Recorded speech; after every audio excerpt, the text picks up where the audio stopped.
My name is Keira O'Neill. I'm Chief Science Officer at Cure Sanfilippo Foundation. I'm a pediatrician, but I'm also a mom to two beautiful children. Sanfilippo syndrome is caused by a single gene defect, and it's almost unbelievable to think that one letter misspelled in your entire genetic code can lead to such a devastating disorder. When children are born with Sanfilippo syndrome, they often appear typical and healthy like any other child. The first signs of Sanfilippo that come to awareness typically are some speech delay. Sanfilippo syndrome developmentally and how the child behaves often starts with something that looks like autism and ends with something that looks like Alzheimer's disease. So for the children, early on, there's a lot of frustration because they start to fall behind their peers. Parents often will have a sense that something is different about their child, but it really doesn't come to the attention of medical professionals. People often don't start seeking answers until the child's around 1 to 3 years of age. And so children often end up having some early interventions, some early therapies, and they're diagnosed with developmental delay. Sanfilippo syndrome progresses over time from a child that looks very energetic, happy, healthy, to a child that begins to lose their ability to walk, to learn, to swallow and eat by mouth.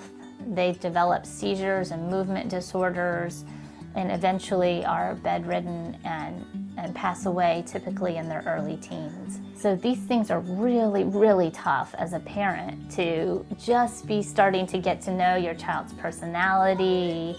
They're talking to you, they're playing, and then they start to lose those skills. So you get a glimpse of what life might have been like for them, and then you start to grieve what you know will happen. Keira is very energetic and happy most of the time. She really loves to be around people and really likes kind of looking at and interacting with people, and very often it feels like she's staring right into your soul. Dora the Explorer is her very, very, very favorite thing. It's one of the things that we still use to kind of calm her down or make her smile. And she also really loves books. It's been that way since she was an infant and still really loves to play with books. It's really difficult to, not be able to help your child at all, just to feel so helpless, right? She's crying, you don't know why, there's nothing you can do, you don't know how to do it, you don't know what you can do. We've seen a lot of changes in Keira since diagnosis. She lost almost all of her words about 2 years ago. When she was 7.5. It's been one of the hardest things for me. More recently, probably about the past 6 months to a year, she's started to experience just a lot more physical discomfort and started having different sources of pain, some head pressure, and issues with her muscles and bones, which have impacted her mobility a little bit.